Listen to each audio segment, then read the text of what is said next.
officers out there. So they had all of these great, very expensive books like, remember Ismail Faruqi's Encyclopedia?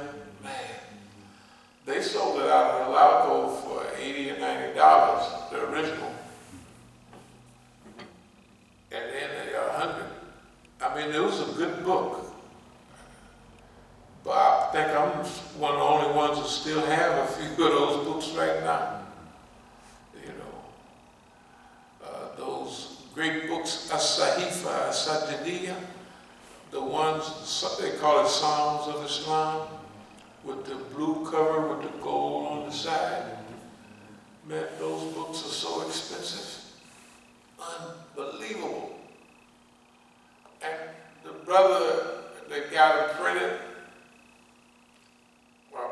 Plaquis Azul or whatever, up there in New York, we used to do a lot of business, but he had a flood a couple of times and all the books in the basement just got wet, and he just gave me I said, some of these are still good. He said, I guess he wrote them off on insurance or something. He gave all them Mir Ahmed Ali's and all that. I just ran out of those a few years ago. I just ran out of those. Psalms of Islam, I still got one box. And when the Iranians and some of the people in Atlanta, their books went bad, they borrowed the last, not the last, but 10 or 15 boxes of those. And they never paid me. And then what's the name? We borrowed 1 or 2 boxes. Now those are expensive. Very expensive. Anyway, we would go to office and say, hey man, you got a few of those things. The biggest fun was with chicken lips. Chicken lips, you know what I mean by chicken lips? Anyway, chicken lips used to work with the Negro over there. I'm not saying the Negro worked in the book thing or kept it clean. It was a big warehouse. So some kind of way, chicken lips would come by every 2 weeks or so, every month, and he'd come by regular. You remember all those books we had over there? Now, we ordered some of them. We ordered a lot of them from Pakistan, India, but we had anything you can remember, box after box, all the way down here. The boxes came out 3 rows at least, and all the way up to the ceiling.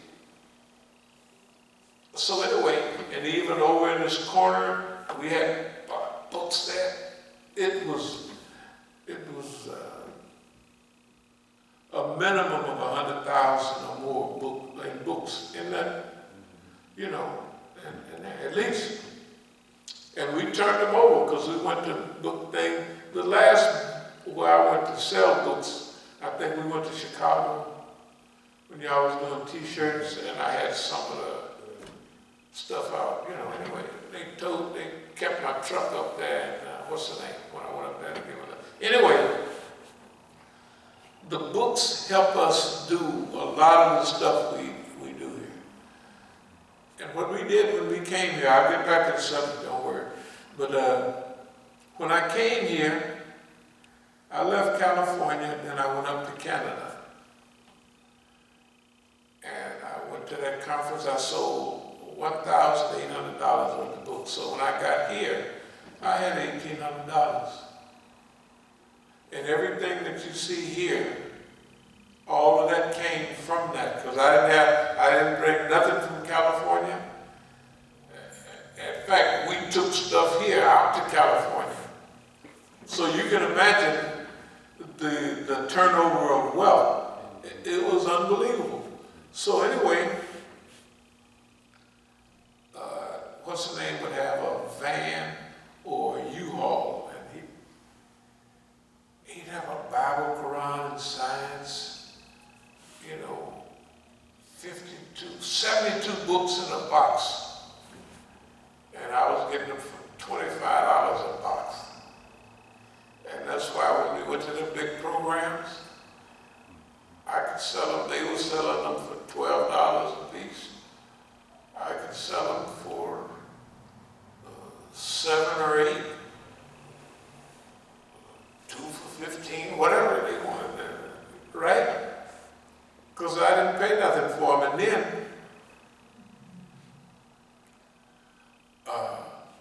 since he didn't handle books right, he would have them all over the floor in the van. And I would say, hey man, can I have those scraps? I gave $5 to them scraps. I call them scraps. And I did that for a long time. He came back one time.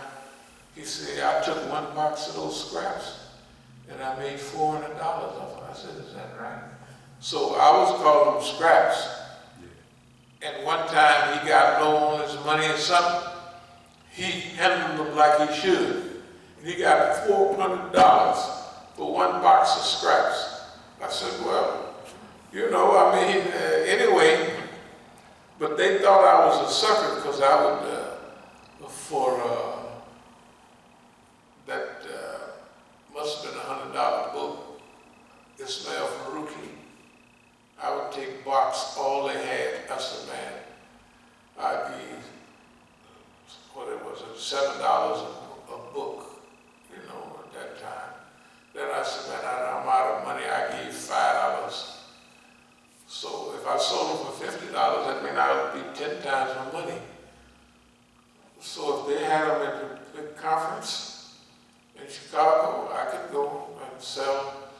They selling them for about $100. And then I'm selling them at the first, they on sale for $50. So I had 10 times my money. And I'm just, you know, people come by, what? Listen, man, let me get a couple of them boys. Good God Almighty, $50. Then before you leave, you don't want to take all that stuff back. I'm having a crash sale for $40 a book, and that's 8 times your money. It's no big deal. So the big boys from out there came by. How can you do that? So, how many of those books do you have? Now they didn't figure it out. Somebody didn't. Yeah. How many do you have under there? So many boxes. They looking all on the table like they own the thing. What are the brothers going to do? No, they serious. They mad as they can be. How much could we buy those for? I said, well, I did for $25. What's the name? Then here come the one with the Arabic book. It was kind of red looking, Saudi or something, this guy's name. He was selling his book for $15 or $16. He come by my table. Somebody told him, hey, there's a guy over there selling that book for $8. So he come by. How you selling that book for $8? I charge $12. I said, you charge $12? I said, that's really something. I said, well, I got it. He said, I print the book. I print that book I printed. So, well, I don't know what to tell you. What, you want to buy some or something? How can you sell it for $8 and I charge the people $12 for that? But I sell it to them. So it must have cost them $8 to get it printed. Yeah. And I'm selling it for them. Say, hey man, just got a blessing, that's all. I can sell it to you if you want it. You know, he almost wanted to buy them to stop me from selling them. But ain't nobody gonna buy his book. You know, now you gotta remember, I would get one table at the bookstore, at the book things. Then I'd take this table, put it like this, and like that. Therefore, I would have 4 tables for the price of one. So I'm not going to let them people charge me all that. You got one table, and then they got all them tables up there in the front. Remember, they got the best spot. So I said, okay. In the middle. Right in the middle, they got the whole show, but they sell it toward Understand Islam for $10 and all of that stuff. And I'm selling them for $5, the same one, and knocking them out of the box. I'm saying is that we're going to do that with vintage books. So when people want vintage Islamic books, we're going to have cards for that, vintage Islamic books, and we have a site for it or something. Vintage Islamic books. And we want all of y'all, you can empty out your basement. If you got all them books at home, all them books, old Islamic books, don't throw them out. Set them here. Old Qurans, old Hadith, all them big old 9 volumes of Sahih Bukhari, set them on here. The big old time 4 volumes of Sahih Muslim, set them on here. And we're going to travel around when they start having programs again, like that we would go to every now and then, pass out. You know, just imagine, we would drive all the way up to, where it was, way up there in the woods, to a conference to pass out a few CDs, and then we'd come back home, have a little dinner, and then come back home. Okay, we're going to be doing stuff like that, but that stuff is fun. So we'll go up to all them places, and half the guys I know, I'm going to just say, hey man, y'all got all them vintage books. Just let us have them. Or all the ones you don't want to take, man, I give you $50 for all of them. Stuff like that. We're going to have vintage books over there. That's what that's going to be, vintage books. On both sides, we're going to do the other side. Clean it all up, and that's what it's going to be. Vintage books. And that's what we'll be known for. Rare books. Specialty books. So people will be calling us from all over. You know, and a lot of old timers will be, man, that's the book that I came to Islam on, all that stuff.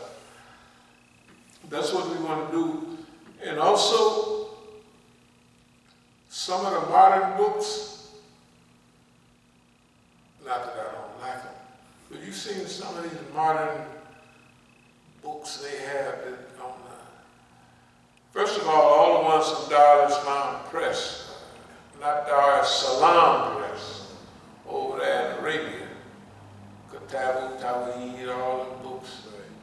Yeah. Of course, we made it clean. We cleaned house on them. Yes, we did. Shoot. We have spread. Hey, man, I don't want to talk about it much, but they sent a donation of, it must be, you know the old guy that run around here, he used to handle books for them. I ain't gonna say mighty brave, but it's kind of like a guy like that that used to handle all these books. Well, just like I could get from different people, I said, man,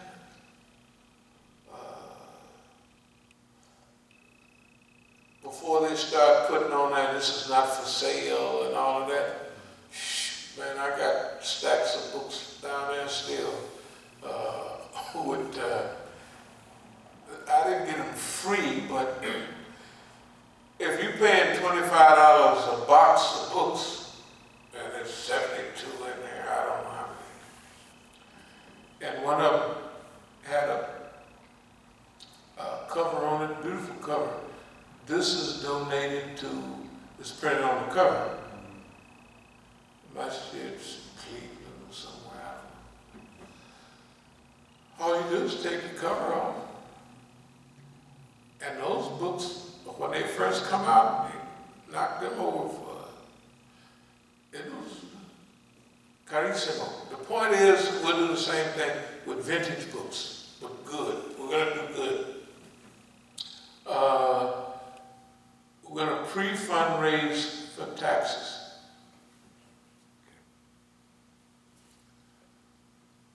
For Forest Auto, we're going to pass this out for Forest Auto. No, we're going to, somebody could drop by and drop off this one and the next. Because Forest Auto have not paid attention, we asked them to come by and pick that thing up, pick up everything and fix it. They haven't fixed it, they play like nothing happened. Well, all the people that just was strolling by, Najee was here for years over at the radio station, putting, what are you going to do? Well, I'm going to help Masjid al-Islam. Well, you can come back to Philadelphia and help, right? So he can come back here and help. He can't have all them Black August programs over there at the radio station, and all the people in Black August was my friends, and he never called me over there. Anybody but me. That's not, you can't get away with that stuff. So you got to just swallow, come on down, and when we go back to California, just help arrange the case. Then we'll go back. You, Najee, come back. And stop pretending. You know, everybody's who they is, and we know who they are by now. So, you know, we like everybody. You notice we announced to all the Negroes, we love everybody. We had a pre-planned program. And the Negroes don't call and say that was a good idea. It's okay with me. All we do, no, you got to do what Allah, you know, hint or direct you to do, you do it. And don't make no, whatever their response is, they don't have to respond at all to nothing. So sanctions, our response to sanctions, we are sanctioned, just like Iran is sanctioned, just like Venezuela is sanctioned. Our accounts are sanctioned, everything.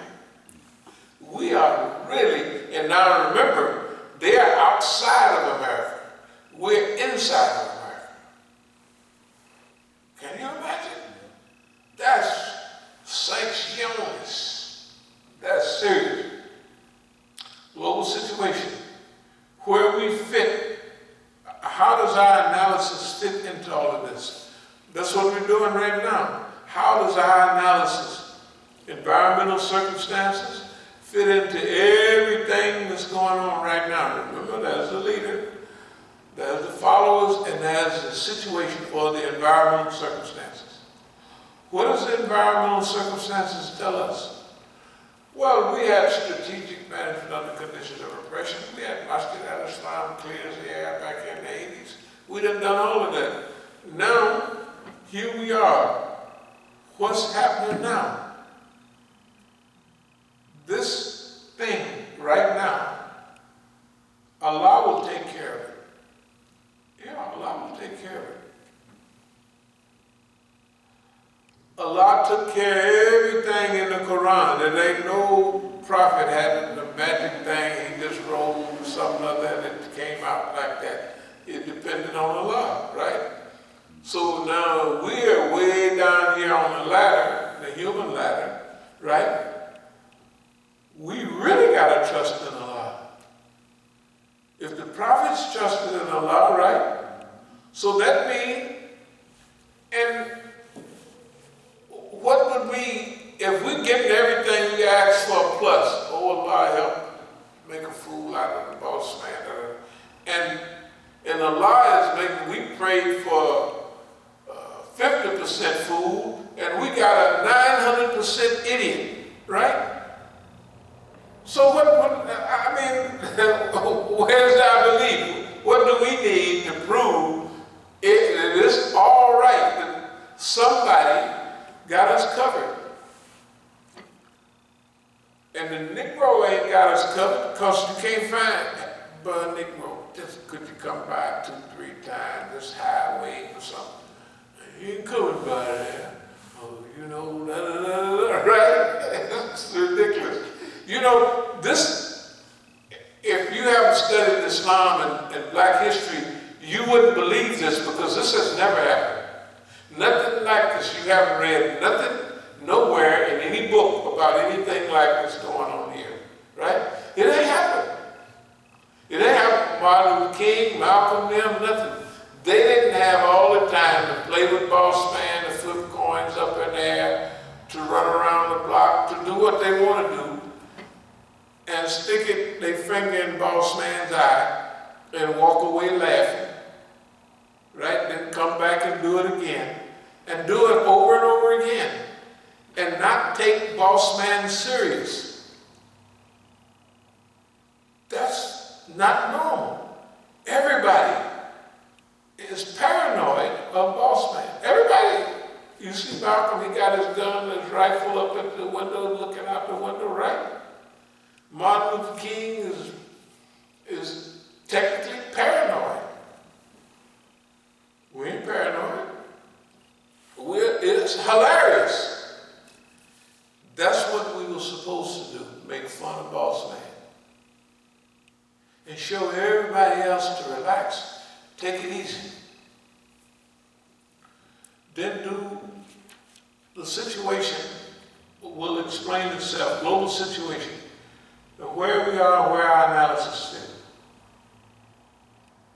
God is on the side, or technically on our side. National relief depends on your relief on us. That's what we're telling boss man. You want you want things to be better for you? Well, leave us alone and fix everything. Pay us our money. Or it's just going to get worse. That's what we're saying right now. And we are laying back in the chair. That's what I'm saying to boss man. I'm not going out to California till I get ready. You can fix it all up or don't do it. You can do it and it may be a little relief for you. Don't do it, it's going to increase. Your fires are going to get hotter in California. Because if you don't look out for us, you're not going to do anything to fix no fires, right? That's right. So your fixing us means that you swallowed enough to say, well, we got to fix the whole thing. That's why we're here. You can fix it, put it all together, pass us our, what we say, $100 million. It's fine. We'll take that. And then you would be stupid if you don't try it and see if it works, because $100 million